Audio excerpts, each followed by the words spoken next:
नमस्कार दोस्तों, क्या grid connect solar rooftop system लगवाते वक्त आपको अर्थिंग की भी ज़रूरत होती है? अर्थिंग में क्या डीसी साइड अलग होता है और एसी साइड अलग होता है?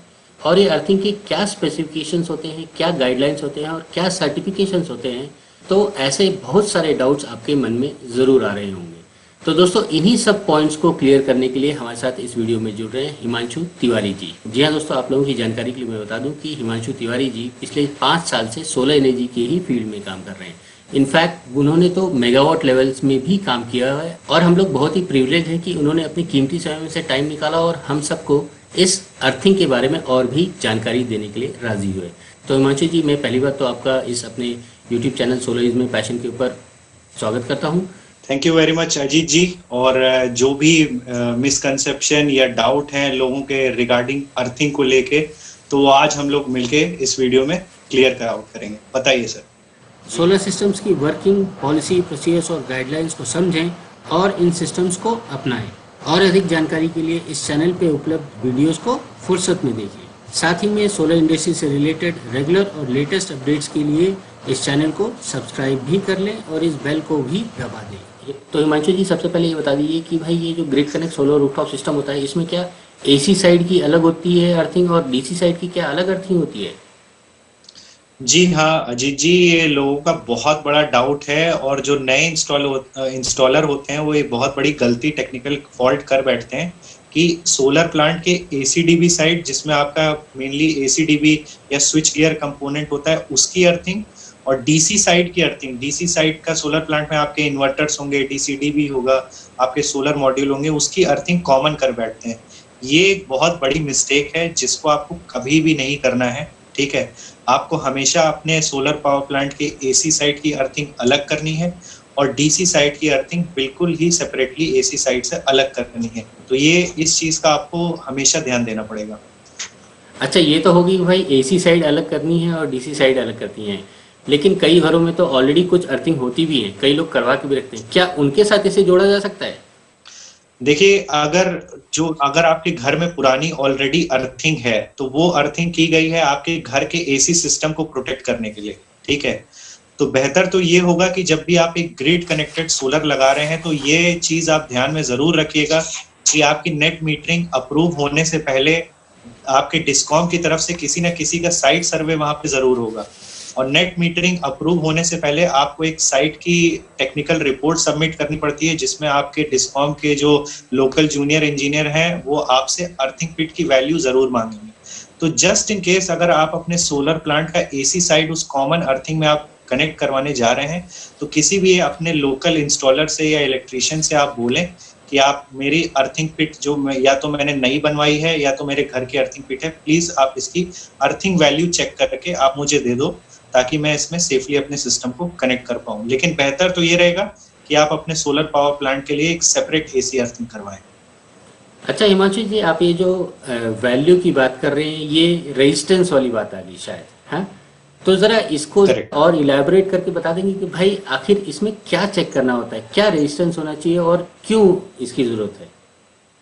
देखिए, अर्थिंग पिट हम लोग इसलिए बनाते हैं ताकि हमारे सिस्टम का जो फॉल्ट करंट होता है, सिस्टम का फॉल्ट करंट, और अगर आकाशीय बिजली उस पर लाइटनिंग स्ट्राइक होती है तो वो सब कुछ जाके अर्थ में अब्जॉर्ब हो जाए।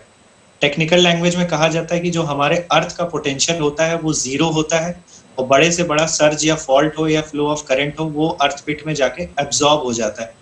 लेकिन वो तभी पॉसिबल होता है जब आपके जो अर्थिंग पिट होती है उसकी resistance as per Bureau of Indian Standard 5 ohm से कम होती है। अगर 5 ओम से कम होती है तभी माना जाता है कि आपकी अर्थिंग जो है इंडियन स्टैंडर्ड्स के अकॉर्डिंग प्रॉपर है। और अगर कहीं पे भी हैवी सर्ज या हैवी फ्लो ऑफ करंट होगा तो वो बहुत ही स्मूथली उस अर्थिंग पिट में एब्जॉर्ब हो जाएगा। तो इस चीज को चेक करने के लिए हमारे पास एक इक्विपमेंट होता है, अर्थ टेस्टिंग इक्विपमेंट, जो कि डिजिटल और एनालॉग दोनों आता है। तो उसको चेक करने का एक पूरा प्रॉपर प्रोसेस होता है और उसी के थ्रू हम ये वैल्यू निकाल के अपने डिस्कॉम एजेंसी को भी सबमिट करते हैं कि हमने एक सोलर प्लांट लगाया है और जो भी अर्थिंग हमने एसी और डीसी साइड की है उसकी ये इतनी वैल्यूज है।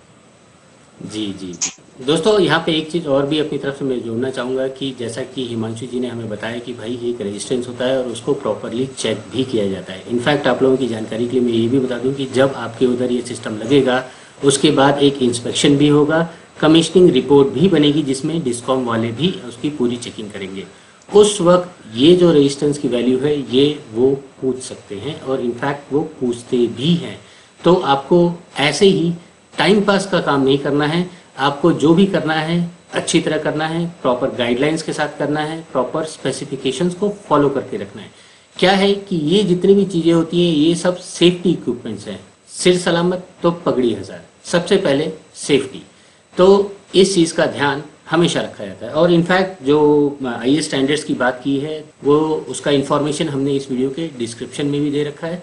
आप कभी भी फुर्सत हो आप वो जाके वहाँ से पढ़ सकते हैं।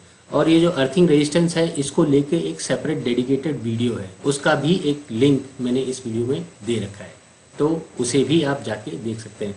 अच्छा हिमांशु जी, ये सब तो होगी कि भाई ये सेफ्टी इक्विपमेंट्स है और इसके कुछ स्टैंडर्ड्स हैं जिसको फॉलो किया जाता है। अब इसको कैलकुलेट कैसे किया जाए कि भाई मेरे को क्या लगना चाहिए, मेरे को क्या कितना होना चाहिए, ज़रा इसके ऊपर भी ज़रा इन्फॉर्मेशन बताएंगे।